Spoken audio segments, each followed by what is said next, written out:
जब कुदरत अपना रूप दिखाती है तो रूह कांप जाती है और ऐसा ही कुछ हुआ था फ्लाइट 571 के साथ। ये प्लेन एक बर्फीली पहाड़ी पर क्रैश हुआ, जमीन से हजारों फीट ऊपर। और इस क्रैश में जो पैसेंजर्स बचे रह गए उनके पास खुद को बचाने के लिए सिर्फ एक ही चारा था, अपने ही फैमिली मेंबर्स और यार दोस्तों का मांस खाना। फ्लाइट 571 की कहानी, चाहे इसे आप दुनिया का सबसे बड़ा चमत्कार कहो या मानव इतिहास की सबसे बड़ी क्रूरता, लेकिन इस कहानी को सुनकर आपकी रूह कांप जाएगी। ये दिल दहला देने वाली कहानी शुरू होती है 12 अक्टूबर 1972 को।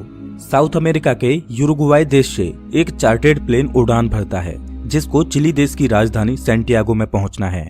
इस प्लेन में बैठे हैं रग्बी प्लेयर्स और उनका मैच देखने जा रहे हैं उनके फैमिली मेंबर्स, उनके रिलेटिव्स और उनके यार दोस्त। इस प्लेन में टोटल 45 पैसेंजर्स हैं जिनमें 9 क्रू मेंबर्स हैं। ये फ्लाइट 3 घंटों में अपनी डेस्टिनेशन पर पहुंच जाएगी, लेकिन रास्ते में इसको एंडीज की पर्वतमालाओं को पार करना होगा। लेकिन दुर्भाग्य से आगे चलकर मौसम खराब मिलता है। इस वजह से इस फ्लाइट को रास्ते में ही अर्जेंटीना के मेंडोजा शहर में लैंड कराया जाता है। ये फ्लाइट रात भर वहीं रुकती है और अगले दिन यानी 13 अक्टूबर को उड़ान भरने के लिए तैयार होती है।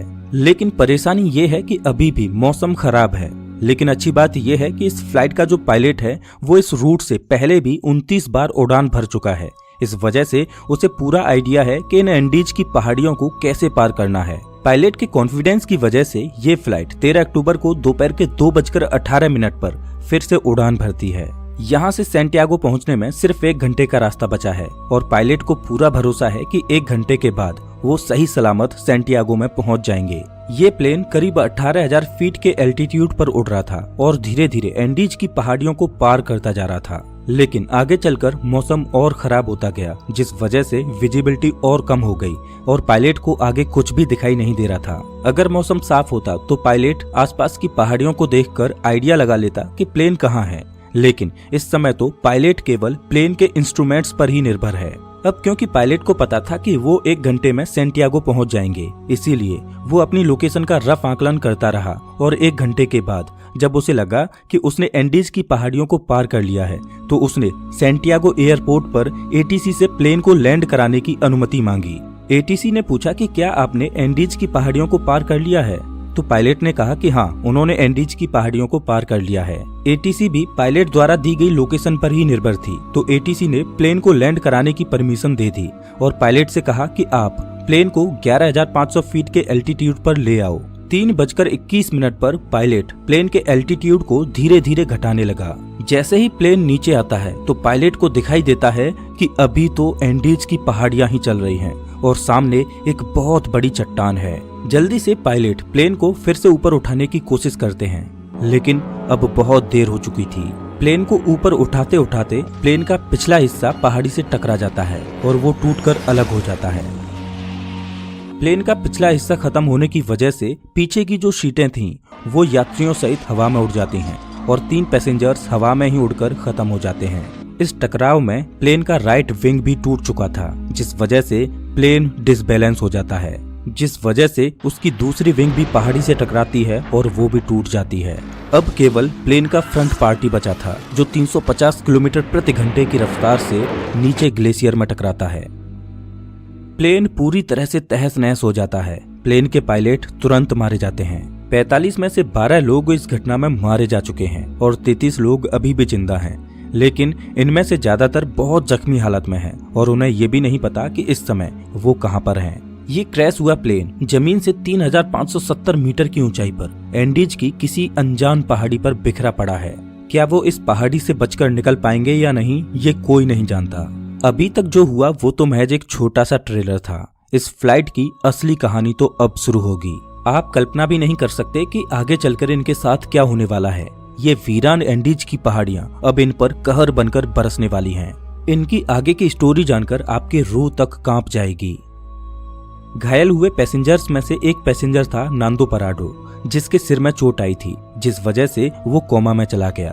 परेशानी ये थी कि जल्द ही सूर्य ढलने वाला था और शाम होने वाली थी। इस वजह से रेस्क्यू टीम के पास उनको ढूंढने के लिए ज्यादा वक्त नहीं था और बाई चांस अंधेरा होने से पहले उनको नहीं बचाया गया तो इस बर्फीली पहाड़ी पर रात गुजारना नामुमकिन होगा, क्योंकि यहाँ का तापमान रात में -30 डिग्री सेल्सियस तक पहुँच जाता है। जल्द ही रेस्क्यू के लिए 4 जहाज रवाना किए गए। इन चारों जहाजों ने एंडीज की पहाड़ियों को खंगाल डाला, लेकिन इन्हें कहीं भी कुछ भी नहीं मिला, क्योंकि प्लेन ऐसी जगह पर क्रैश हुआ था जहां पर सफेद बर्फ और घना कोहरा था और प्लेन भी सफेद रंग का ही था। इस वजह से ऊपर से देखने पर रेस्क्यू टीम को क्रैश साइट का अंदाजा ही नहीं हो पा रहा था। देखते ही देखते रात हो गई और उस दिन रात भर के लिए रेस्क्यू ऑपरेशन को स्थगित कर दिया गया। बचे हुए पैसेंजर्स को उम्मीद थी कि वो कैसे भी करके सिर्फ आज की रात काट लें, कल तो उन्हें कोई न कोई बचा ही लेगा। और उन्होंने क्रैश पड़े प्लेन में शेल्टर बनाया और रात गुजारी। ये रात इनके लिए बहुत भयानक थी, क्योंकि आज की रात इन्हें -30 डिग्री सेल्सियस में गुजारनी है। लेकिन इनके पास एक उम्मीद है कि कल इन्हें कोई न कोई ढूंढ लेगा और बचा लेगा। इस उम्मीद में ये इस रात को कैसे भी करके काट लेते हैं। लेकिन 5 लोग इस रात को नहीं झेल पाते और अब जिंदा बचे हुए लोगों की संख्या 33 से घटकर 28 रह जाती है। अगले दिन की सुबह 14 अक्टूबर को सर्च ऑपरेशन फिर से चालू किया जाता है और 11 जहाज इन्हें ढूंढने के लिए उड़ान भरते हैं। लेकिन परेशानी वही थी कि क्रैश हुआ प्लेन सफेद रंग की वजह से बर्फीली पहाड़ियों में नजर ही नहीं आ रहा था। बचाव दल के जहाज सर्वाइवर्स के ऊपर से उड़कर जा रहे थे, लेकिन उन्हें वो नीचे नजर ही नहीं आ रहे थे। इस वजह से सर्वाइवर्स ने बचाव दल को सिग्नल देने के लिए प्लेन के ऊपर लिपस्टिक से SOS लिखने की कोशिश की, लेकिन उन्हें रियलाइज हुआ कि इतना बड़ा SOS लिखने के लिए लिपस्टिक काफी नहीं थी। इस वजह से उन्होंने अपने सूटकेसेज से बर्फ पर एक बड़ा सा क्रॉस बना दिया ताकि वो आसमान से बचाव दल को साफ साफ दिखाई दे सके। उस दिन इनके ऊपर से 3 हवाई जहाज निकल कर गए, लेकिन अफसोस कि किसी ने भी इनको नोटिस नहीं किया और ये दिन भी गुजर जाता है। अगला दिन यानी 15 अक्टूबर, उस दिन भी कुछ ऐसा ही हाल रहता है, लेकिन बचाव दल इन्हें ढूंढने में असमर्थ रहता है। अब इन सर्वाइवर्स को समझ आ चुका था कि ये बहुत बुरे फंस चुके हैं। मदद कब तक आएगी ये कहा नहीं जा सकता। इस वजह से वो प्लेन में मौजूद चीजों से सर्वाइवल की तकनीक बनाने लगे। धूप में बर्फ को पिघलाकर वो बूंद बूंद करके पानी की व्यवस्था तो कर ले रहे थे, लेकिन खाने के लिए उनके पास ज्यादा कोई ऑप्शन नहीं थे।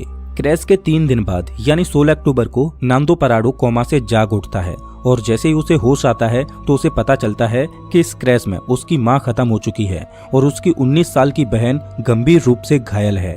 दिन प्रतिदिन गुजरता जा रहा है, मदद मिल नहीं पा रही। प्लेन में जो खाना था वो भी खत्म हो चुका है। सूरज की रोशनी बर्फ से रिफ्लेक्ट होकर इनकी आंखों को डैमेज कर रही है। भूख, प्यास और असहनीय ठंडी को सहते सहते अब इन्हें इस पहाड़ी पर 8 दिन गुजर चुके थे। रेस्क्यू प्लेन आते और इनके ऊपर से निकल जाते। क्रैश के 8 दिन बाद नांदो पराडो की बहन भी जीवन की लड़ाई को हार जाती है और अपना दम तोड़ देती है। और उधर 8 दिनों के बाद सर्च अभियान को रोक दिया जाता है, क्योंकि अक्टूबर के महीने में वहां पर बहुत ज्यादा बर्फ पड़ती है। इस वजह से सर्च अभियान को 2 महीनों के लिए स्थगित कर दिया जाता है।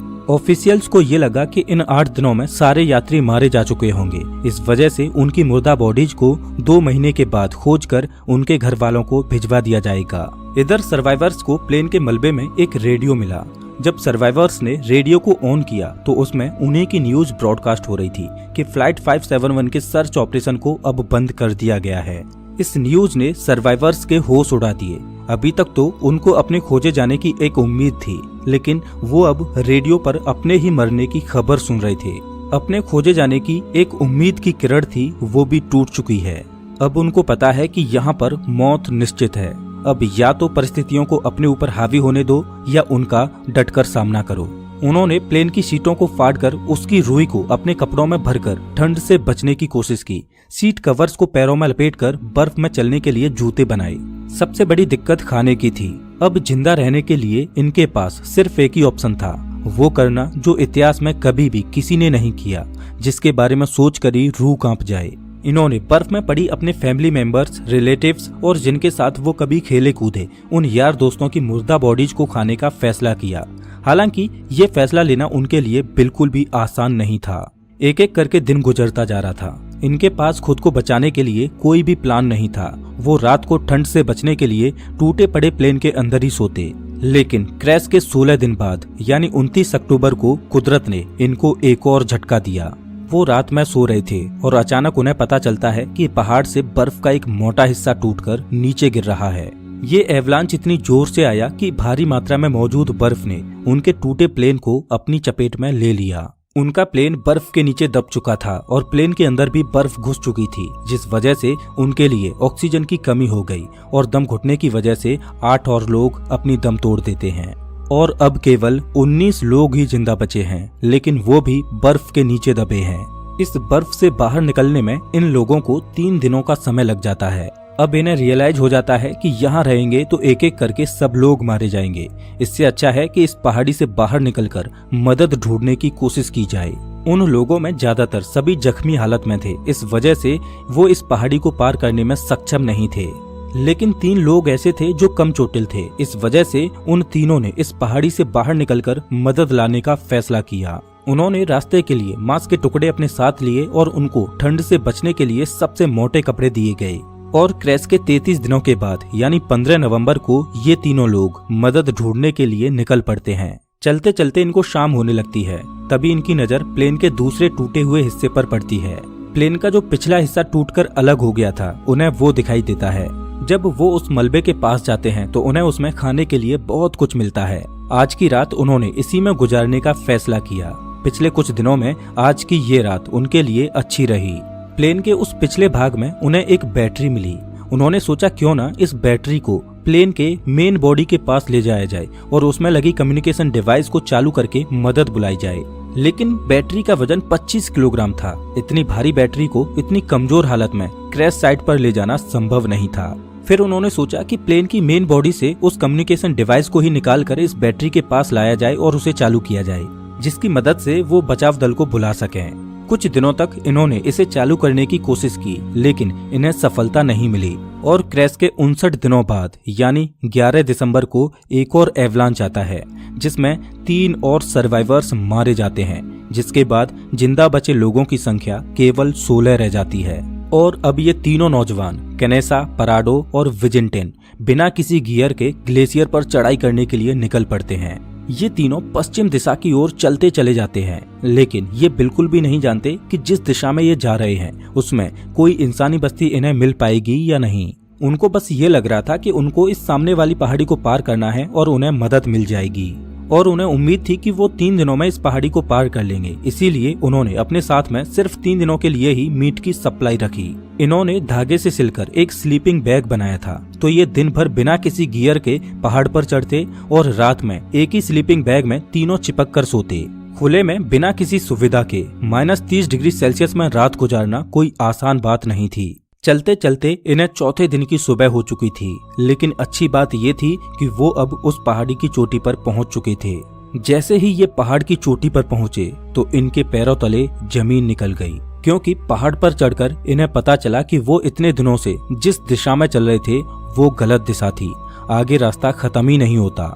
अब क्योंकि उनके पास खाने की सप्लाई बहुत कम थी, इस वजह से उन्होंने फैसला किया कि उनमें से एक बंदा क्रैश साइट पर वापस चला जाएगा और 2 लोग आगे जाएंगे।